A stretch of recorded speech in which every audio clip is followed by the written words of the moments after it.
Hallo meine Lieben, ich habe ein Bild gefunden, was absolut perfekt dafür ist, um euch mal in Procreate zu zeigen, wie ihr ganz einfach Formen erstellen könnt, wie ihr Clipping-Masken oder die Alpha-Sperre verwenden könnt, wie ihr die ganzen Elemente ausfärben könnt, wie ihr Schattierungen machen könnt. Und all das verwenden wir, um ein Bild zu machen. Ich blende euch das Bild hier kurz ein. Das Ganze war ursprünglich eigentlich ein Monster. Ich habe daraus aufgrund der aktuellen Situation ganz einfach einen Virus gemacht. Vielleicht an diejenigen, die von sich sagen, sie könnten nicht zeichnen. Ich werde euch das Gegenteil beweisen. Und wie das Ganze funktioniert, das zeige ich euch gleich nach dem Intro.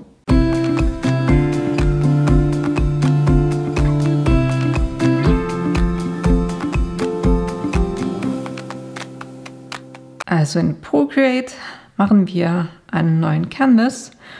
Ich verwende hier, gehe auf Erstellen und verwende einen 2048 Pixel x 2048 Pixel und habe die DPI auf 300.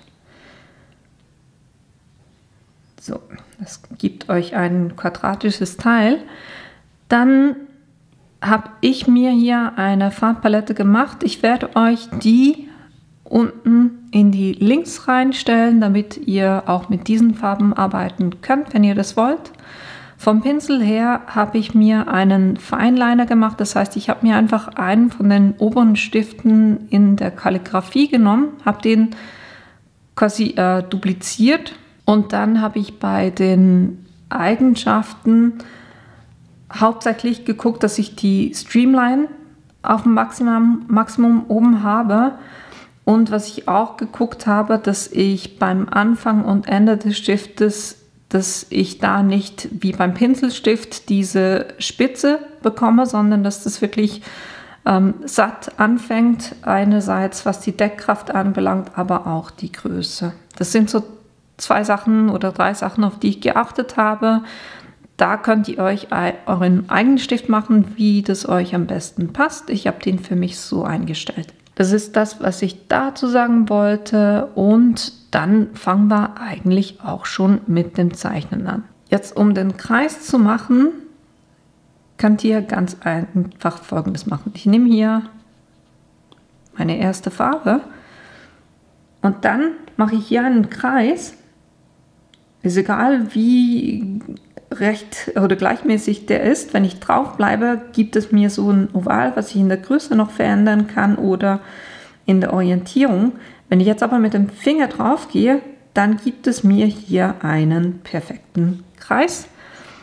Und so habt ihr ganz einfach diesen Kreis gebildet. Ihr könnt da mit dem Auswahlwerkzeug, wird auf gleichmäßig bleiben, könnt ihr das dann auf eurem Canvas so verschieben, wie das für euch passt.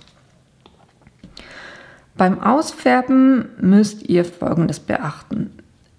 Manchmal, also einmal, wenn ich etwas ausfärben will, dann muss der Pfad geschlossen sein. Das heißt, wenn ich hier jetzt ausfärben möchte, das wird nicht funktionieren.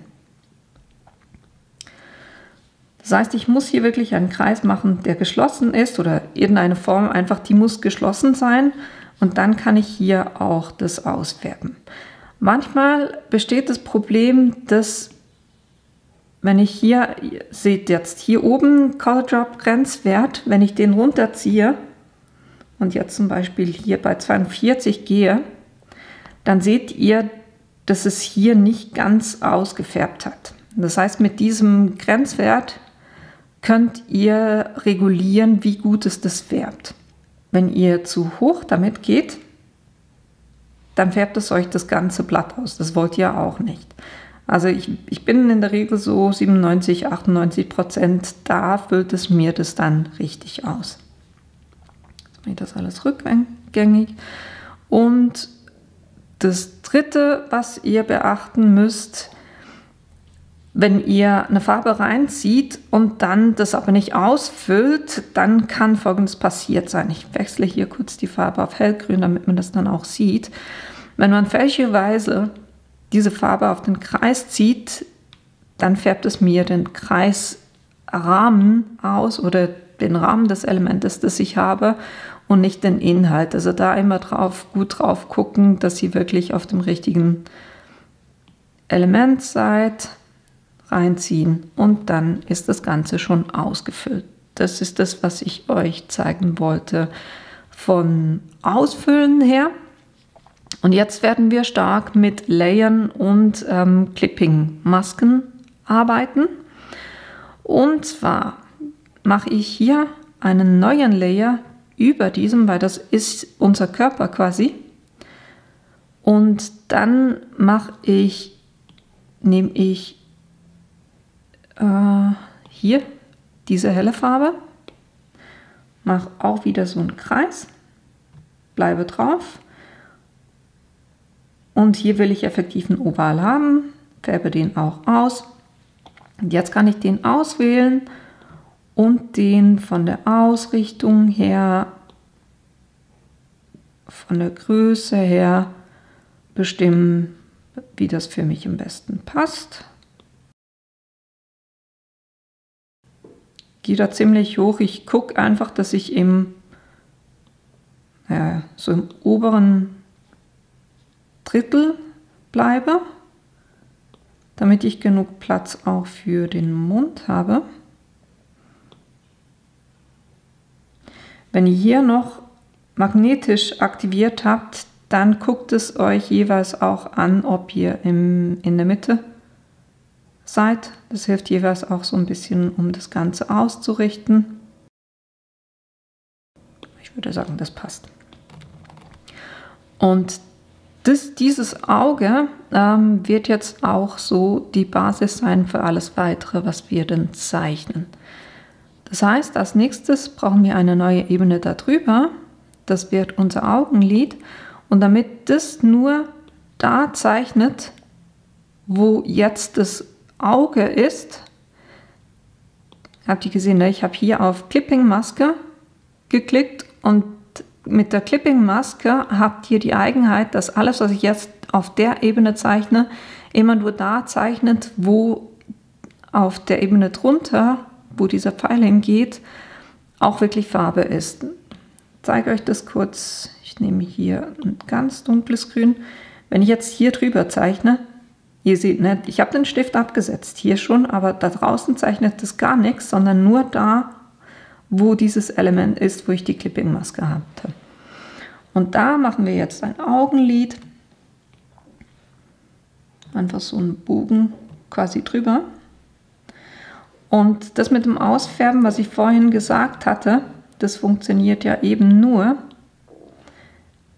wenn dieser Pfad auch geschlossen ist. Das heißt, ich muss jetzt hier diesen Pfad quasi schließen, damit ich das ausfüllen kann. So. Gefällt mir jetzt noch nicht ganz so gut. Und das Schöne beim elektronischen Zeichnen, ne, ihr könnt immer wenn ihr mit 2 Fingern auf den Canvas draufklickt, macht es das, was ihr vorhin gerade gemacht habt, wieder rückgängig. Als nächstes machen wir eine neue Ebene. Bleiben wir auf diesem Dunkelgrün und zeichnen einen neuen Kreis. Auch wieder mit dem Finger drauf, damit es ein Kreis ist. Färben den aus. Dann dupliziere ich diesen Kreis, markiere den, mache den ein kleines bisschen kleiner,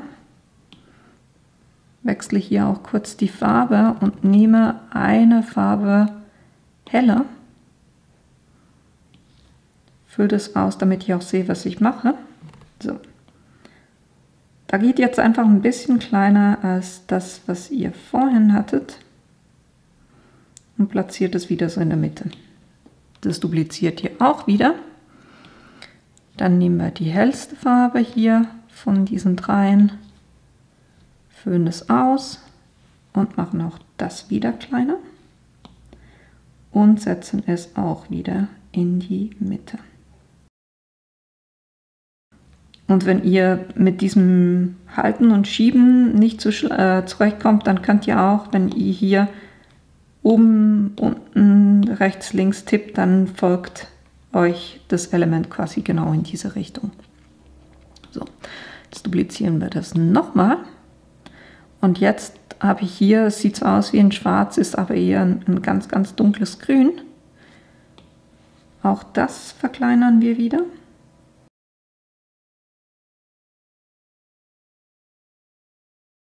Dann nochmal duplizieren. Diesmal nehmen wir die helle Farbe von hier oben,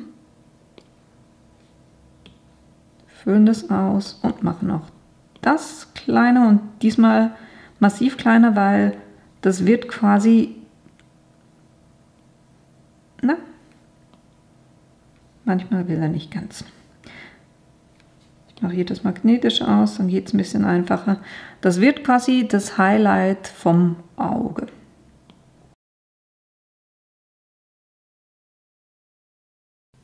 Sagen hier. Und auch das duplizieren wir nochmal. Wählen das auch wieder aus und machen das noch kleiner. Und platzieren das ein bisschen weiter in. So. Und jetzt passen wir diese Ebenen an. Das Schwarz wird genauso bleiben, das will ich, dass es wirklich diese starken Kanten oder diese harten Kanten hat.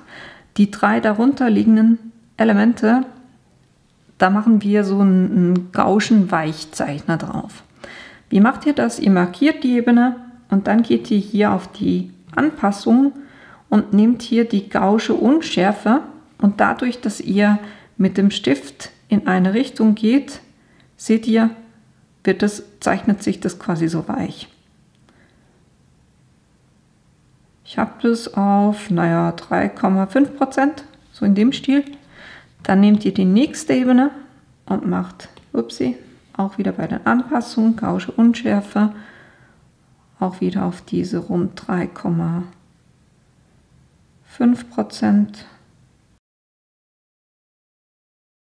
Dann auch noch die helle Farbe, auch wieder Anpassung, Gaußsche Unschärfe und geht auch da hoch. Und das Schwarz, wie gesagt, das will ich so lassen. Beim Weißen mache ich das auch. Nicht ganz so stark, aber trotzdem, dass die Ränder so ein bisschen auswischen. Was nehmen wir da? 2,9. Und dasselbe auch mit dem kleinen Highlight. Gehen wir auch auf diese 2,9. So. Und das insgesamt, das heißt diese Ebene, diese und diese, das bildet mein Auge. Und jetzt, wo ich damit fertig bin, kann ich damit, dass ich die beiden, ich habe den Daumen, hatte ich auf dem untersten, den Mittelfinger auf dem obersten und dann kann ich die wie zusammenschieben und dann wird es zusammengemappt quasi und ich habe ein Element.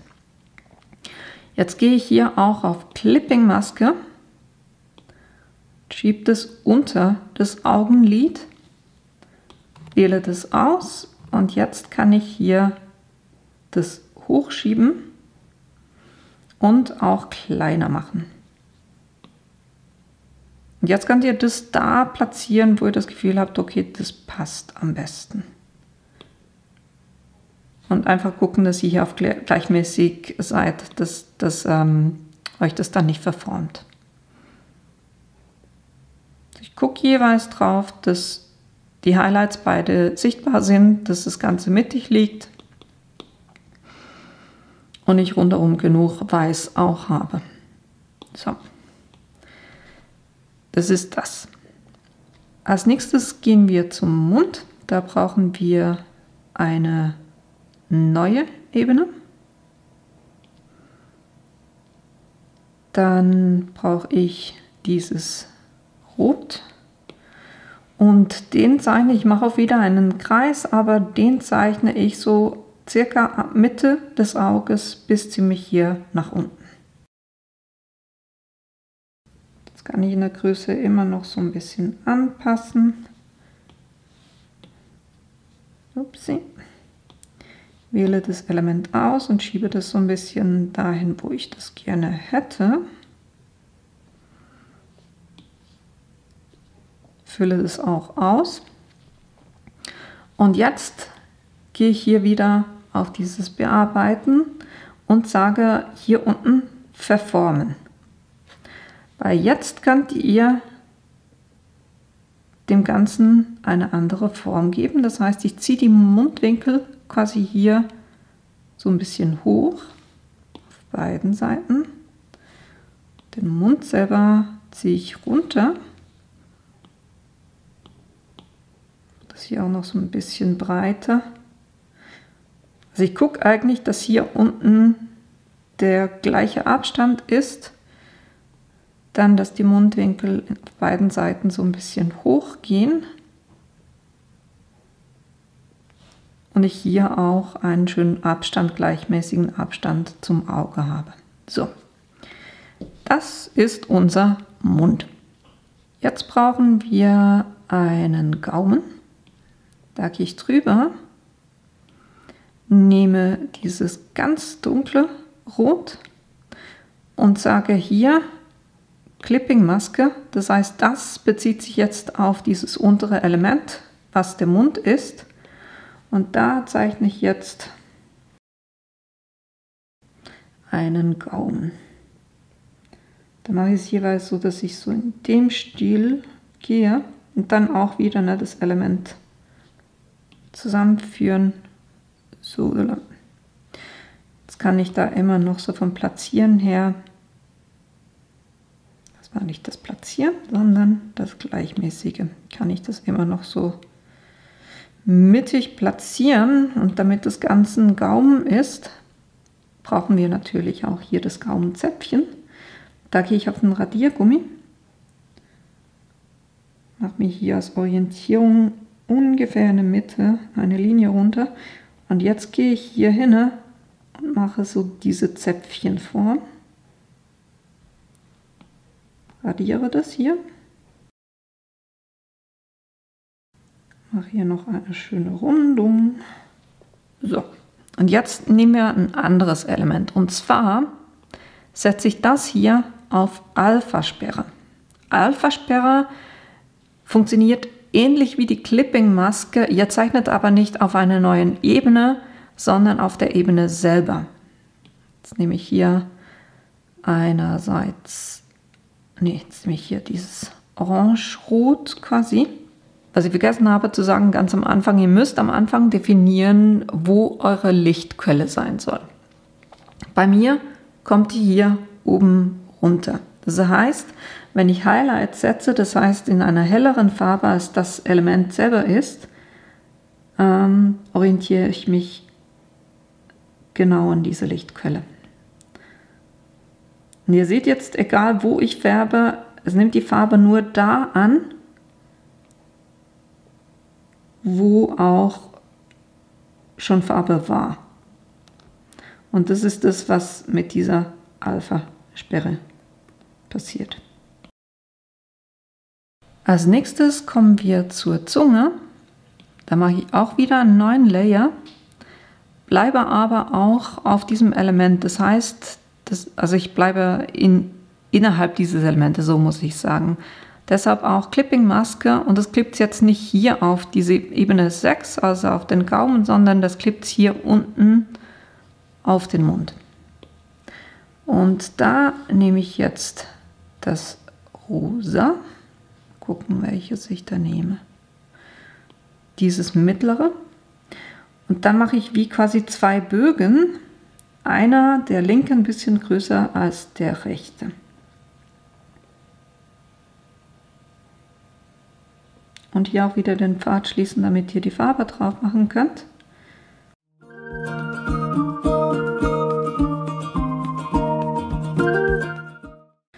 Dann könnt ihr auch da immer noch so ein bisschen schieben, wenn euch das Ganze nicht gefällt.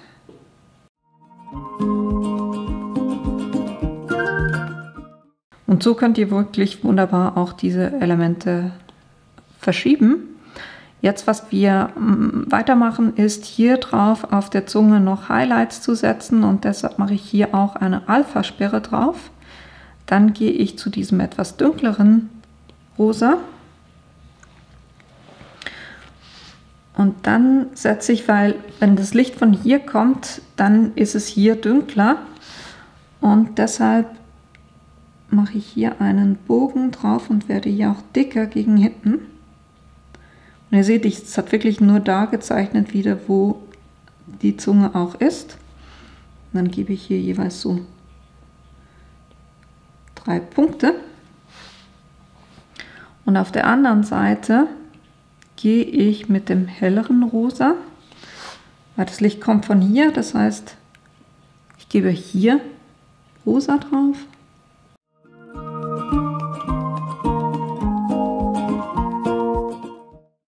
Und mache auch hier 3 Punkte. Muss ich nochmal zurück und das hier noch ein bisschen korrigieren.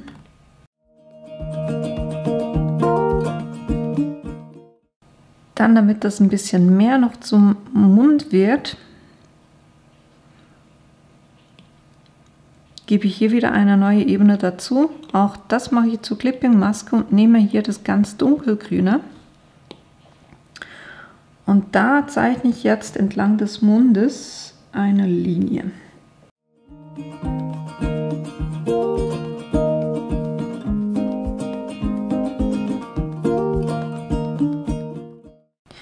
So, das ist das, was ich erreichen wollte. Und jetzt fangen wir an, dem Ganzen auch noch ein bisschen mehr Dimension zu geben. Wir duplizieren diesen Layer. Dann nehme ich wieder hier dieses Dunkle und dann gucke ich, dass ich das Dunkle, dieses Hellere, das ziehe ich jetzt ein bisschen runter und das Dunkle, da gebe ich einen Gauge Unschärfe drauf. Und was ich zusätzlich mache, weil das wäre jetzt einfach zu dunkel. Ich gehe auf die Deckkraft auf, ne, dieser erste Eintrag, die Deckkraft, und gehe mit der runter.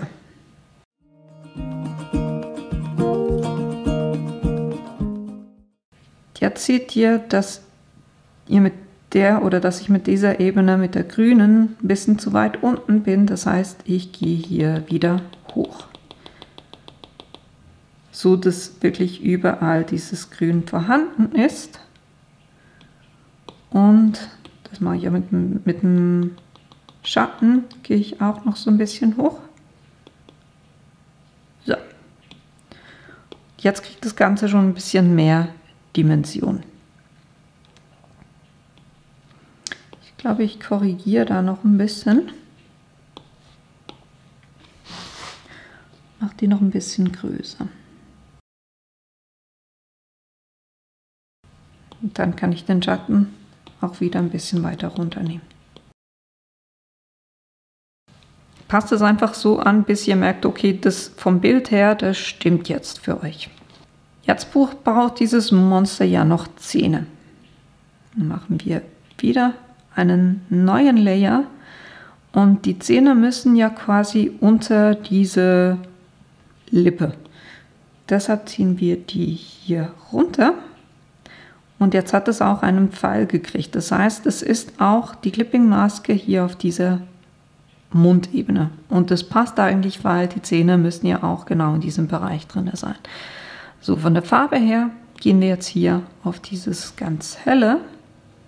Um diese Zähne zu machen, ich habe 5 an der Zahl, das heißt, da wird einer so ungefähr in der Mitte sein. Ich gucke, dass auf den Seiten, da ich da mehr Platz habe, auch größere Zähne sind.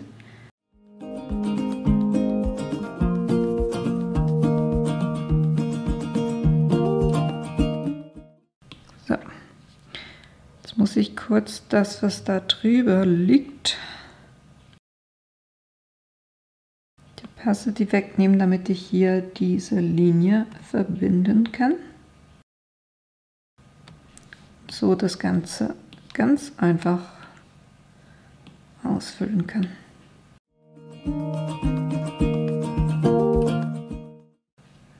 können wir diese Ebenen wieder einblenden. Jetzt würde auch das so ein bisschen flach aussehen und deshalb gebe ich auf diese Zähne auch eine Schattierung und da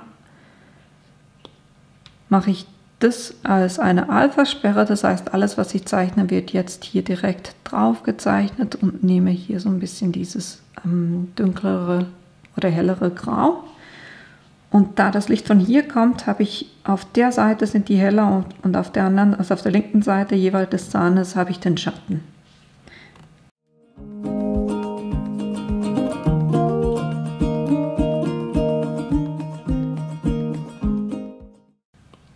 Wenn ihr da ein bisschen zu weit drüber gezeichnet habt, müsst ihr einfach wieder mit dieser Basisfarbe wieder nachzeichnen. Das heißt, ihr könnt hier nicht radieren, weil ihr eben mit dieser Alpha-Sperre seid genau auf einer Ebene. Das heißt, das Grau habt ihr direkt auf diese Ebene drauf gezeichnet, nicht wie mit der Clipping-Maske. Dann kümmern wir uns noch ein bisschen um das Auge. Und da gehe ich auf dieses Weiß vom Auge und setze das auch auf diese Alpha-Sperre, damit alles, was ich jetzt zeichne, nur da stattfindet und nehme dasselbe Grau, was ich für die Zähne hatte und gebe hier dem Auge inne drinne. Das heißt, alles, was ich jetzt zeichne, ist ja unter dem Augenlid auf diesem Weiß drauf und da versuche ich so ein bisschen, das heißt, ich gehe von der Iris weg, ein bisschen runtergehen und ziehe das so ein bisschen hoch. Das ist die eine Seite und dann komme ich hier von unten auch hoch. So hat das Ganze hier auch so einen Schatten. Voilà. Dann wollen wir dem Augenlid noch ein bisschen Dimension geben. Deshalb gehe ich hier auf das Augenlid, dupliziere das. Nachdem ich das dupliziert habe, gebe ich da eine Alpha-Sperre drauf. Da zeichne ich jetzt entlang des Augenlides einen Streifen und dann aber auch von oben komme ich hier runter, mache auch hier einen Schatten. Und ihr ahnt es schon, ne? Wir lassen das natürlich nicht so, sondern wir gehen auch hier wieder auf die Gaußsche Unschärfe, ziehen die hoch, damit das schön verschwimmt. Und dann gehen wir noch auf die Deckkraft und nehmen das runter, damit man das so ein bisschen sieht, aber es nicht zu stark ist. Ich würde sagen, so passt es. Und was ich auch noch machen will, ist, dass dieses Augenlid einen Schatten also unten auf das Auge wirft. Und dazu dupliziere ich nochmal dieses Augenlid und spielt eigentlich keine Rolle, welche der beiden Ebenen. Ich kann auch die erste Ebene nehmen. Einfach, ihr müsst diejenigen jetzt, die untere von diesen beiden Ebenen nehmen. Dann färbt ihr die schwarz. Sieht man jetzt nicht, weil es drunter liegt. Dann ziehen wir das Ganze mit dem Verformen so ein bisschen runter. Verformen einfach deshalb, ich will, dass dann das Gaußsche würde ja das komplette Auge würde es Schatten werfen. Ich will den Schatten aber hier nur hier unten haben. Und deshalb ziehe ich das alles so ein bisschen rein. Mache es auf der Seite ein bisschen höher als da drüben, weil eben die Sonne von hier kommt. Das heißt, hier drüben müsste es mehr Schatten haben. Und jetzt gehe ich auch wieder auf diese Gaußsche Unschärfe. Da diese Unschärfe drauf und mache auch die Deckkraft wieder ein bisschen runter, dass es nicht zu extrem wird. Wenn ihr merkt, da unten kommt ein heller Teil hervor, könnt ihr da immer noch so ein bisschen wieder weiter hochziehen. So. Und was ich jeweils mache, ist das Highlight hier, dass da wirklich kein Schatten drauf ist, nehme ich da den Schatten komplett weg. Mit dem Radiergummi einfach drüber zeichnen. So, jetzt hat das Auge doch schon wesentlich an Dimension gewonnen. Jetzt haben wir dasselbe Thema für den Mund auch. Das heißt, ich setze hier eine neue Ebene. Und zwar, wo muss die sitzen? Die muss, wird die Lippe, wird auf die Zähne einen Schatten werfen und auf die Zunge. Das heißt, ich muss vor den Zähnen und vor der Zunge sein. Das passt hier. Und dann kann ich da effektiv auch eine Linie zeichnen. Ich weiß nicht wieso, aber bei mir wählt es immer diesen Radiergummi aus. Ich will den Pinsel und da nehme ich jetzt ein bisschen eine größere Linie. Zeichne die entlang der Lippe. Und dann auch hier entlang. Hier gucke ich so ein bisschen drauf, dass ich am Anfang hier eher schmaler bin, weil die Sonne kommt hier von da und dann dicker werde.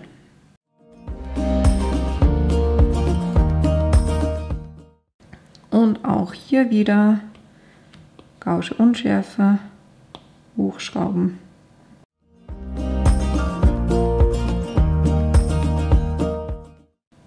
Und dann auch wieder die Deckkraft runternehmen. Jetzt muss ich hier die Position noch ein bisschen ändern, weil es sonst hier bei den Zähnen hell wird. So. Wunderbar. Jetzt brauchen die Zähne hinten einen Schatten. Das heißt, ich mache zwischen Zunge und den Zähnen eine neue Ebene. Und da gehe ich einfach entlang der Zähne.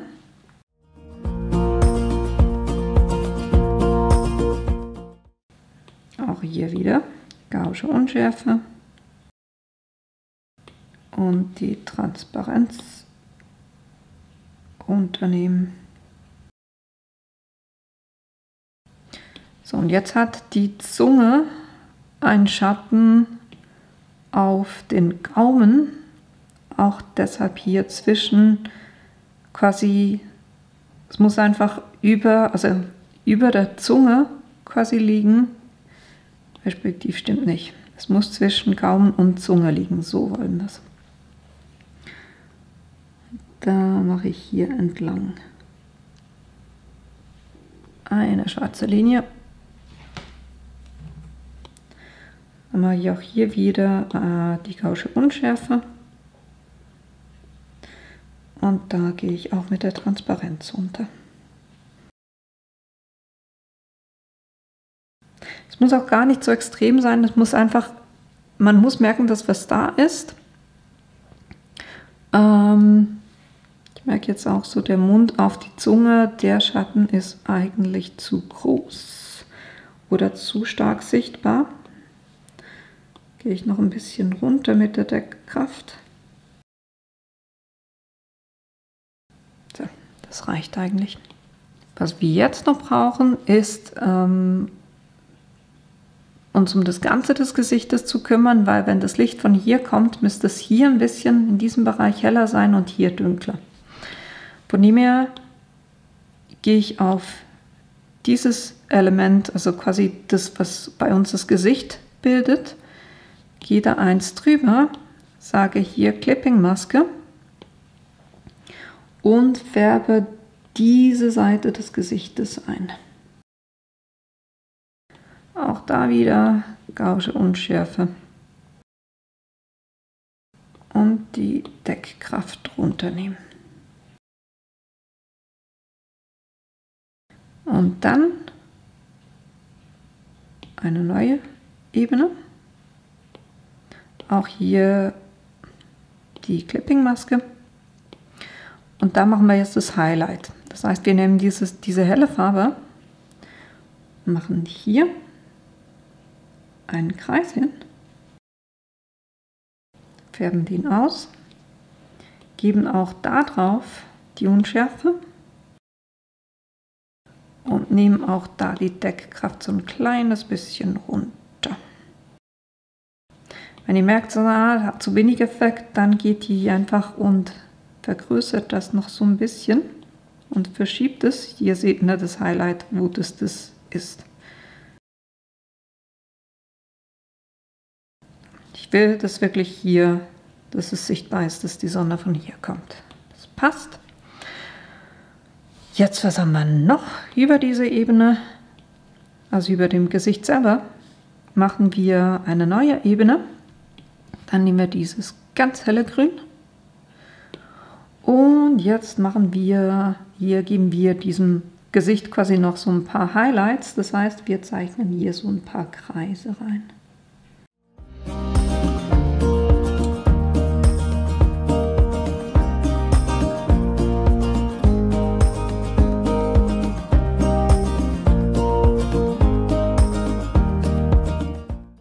So, jetzt, wenn wir das so lassen würden, dann wäre es ja jetzt nicht unser Virus, sondern nur ein Monster, ne? Das heißt, wir wollen hier jetzt noch ein Virus draus machen. Und da brauche ich quasi unter diese Ebene, oder ich klicke auf die unterste Ebene, mache dann Plus und schiebe die unterste Ebene 1 drüber. Jetzt hat es mir die Clipping-Masken aufgehoben. Die noch mal machen. So, alles wieder gut. Und jetzt eben auf dieser untersten Ebene, wenn man das Virus anguckt, das sieht ja jeweils so ein bisschen aus wie eine Trompete. Das heißt, ich nehme hier, nehmen wir für eine Farbe, die Originalfarbe hier, die hier. Ich würde sagen, das war die erste. Also und jetzt mache ich quasi eine Ellipse.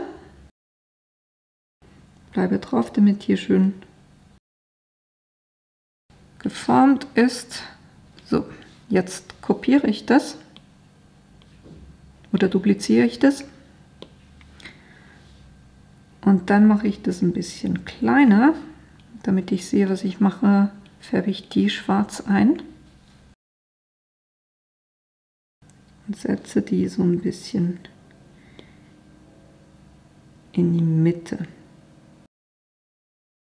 Und dann gebe ich hier auch eine Gauge Unschärfe drauf. Und nehme auch die Deckkraft so ein bisschen runter. Einfach damit man das Gefühl kriegt, das ist so ein Tunnel. So, dann schiebe ich es ein bisschen auf diese Seite, weil wir machen hier jetzt quasi noch das Verbindungselement zum Körper und es soll so aussehen, wenn ich das jetzt hierhin mache, so eine Perspektive kriegen und deshalb nehme ich dieses äußere Element oder innere Element so ein bisschen hier rüber. So, dann mache ich nochmal eine neue Ebene. Mache die ganz unten hin und ein bisschen drehen, damit das einfacher geht.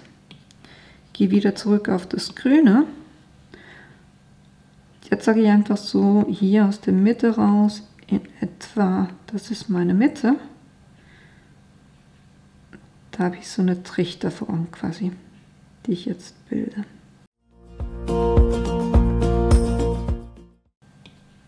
So, jetzt damit das alles ein Element ist, das heißt, dieser Schatten mittendrin, der Körper und das Verbindungselement.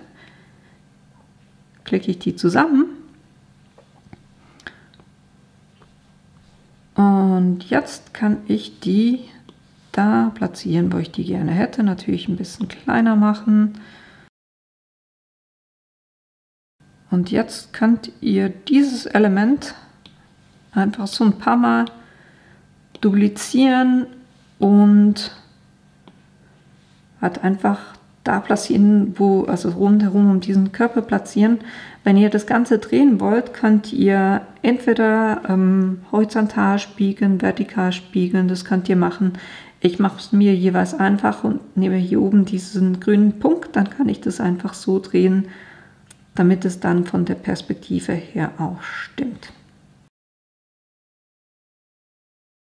So, und das dupliziere ich jetzt einfach mal ein paar Mal und ändere da jeweils auch die Größe so ein bisschen, damit ich da mehr variieren kann und platziere das rundherum.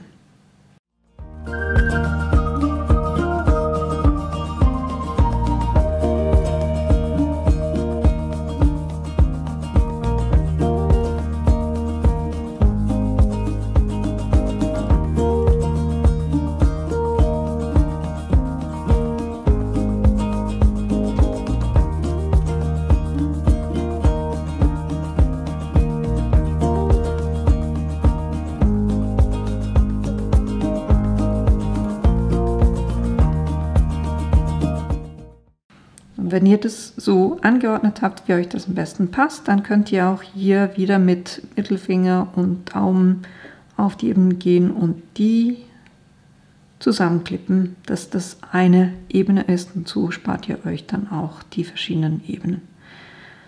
So, jetzt was wir auch noch brauchen, damit das auch noch so ein bisschen Dimension kriegt, ist, wir brauchen hier unten am Boden einen Schatten.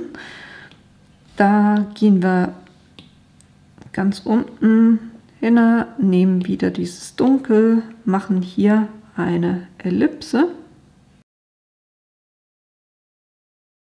färben die aus. Upsi. Das war jetzt nicht ganz die Meinung. Und ihr seht, na, jetzt war ich bei 90, war es zu viel. Gehe ich einfach runter, bis es nur noch das ausfärbt.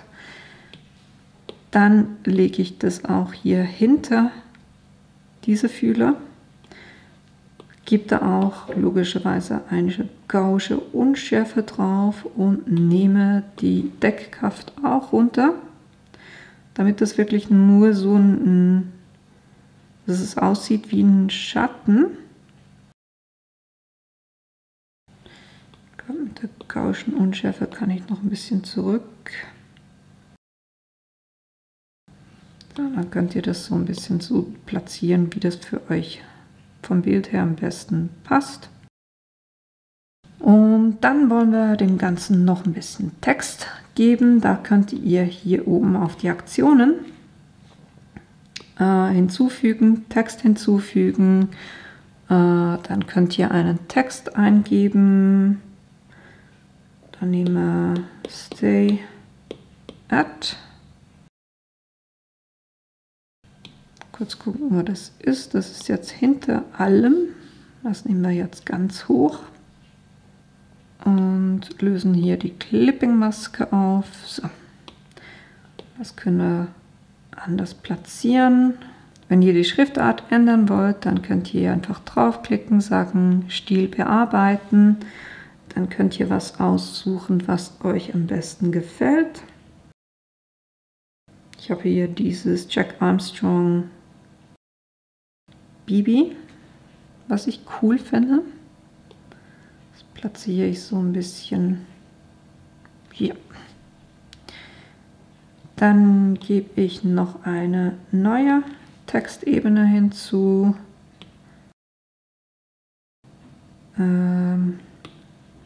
Sage hier Home. Stil bearbeiten. Da will ich was ein bisschen verspielter ist. Die Größe hoch. Dann will ich hier dieses Rosa von der Zunge haben. Platziere das hier so ein bisschen mittig. Dann kann ich auch das Stay At nochmal nehmen und das ein bisschen besser platzieren auch. So, wenn wir uns das jetzt angucken, dann ist das Rosa auf diesem grauen Hintergrund nicht wirklich gut sichtbar. Das Stay At gefällt mir vom Platz her auch nicht so richtig.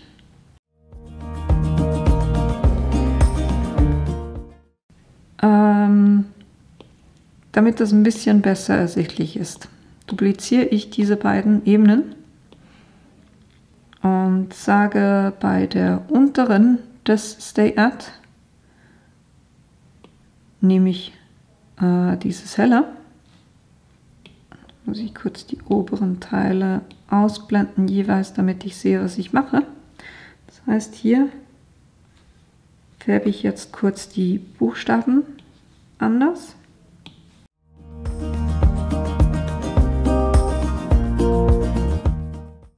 Dann mache ich die beiden anderen eben wieder sichtlich.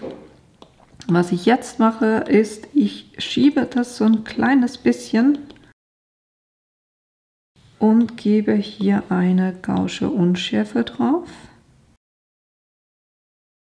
Und dasselbe beim anderen.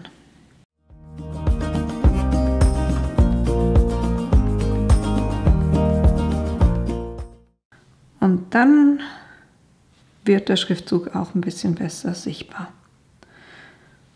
Und so könnt ihr echt, welches Element ihr auch oder was für eine Zeichnung ihr auch immer machen wollt, mit diesen Hilfsmitteln funktioniert das wirklich super. Und wenn ihr das Ganze dann exportieren wollt, geht ihr hier einfach auf die Aktionen bereitstellen und dann könnt ihr das zum Beispiel als JPEG euch speichern oder euch das dann auch mailen. Also von dem her habt ihr das dann wunderbar auch zur Verfügung. Und das war's eigentlich auch schon für heute. Ich hoffe, euch hat das Video gefallen und die Infos waren hilfreich für euch und ihr habt jetzt echt auch Lust, das mal auszuprobieren. Für diejenigen, die meinen Kanal bis jetzt noch nicht abonniert habt, tut das doch bitte, weil das hilft mir tatsächlich auch. Und wenn ihr keines meiner Videos verpassen wollt, dann klickt auch auf das kleine Glöckchen unten. Und ich hoffe, wir sehen uns in einem meiner nächsten Videos wieder. Bis bald!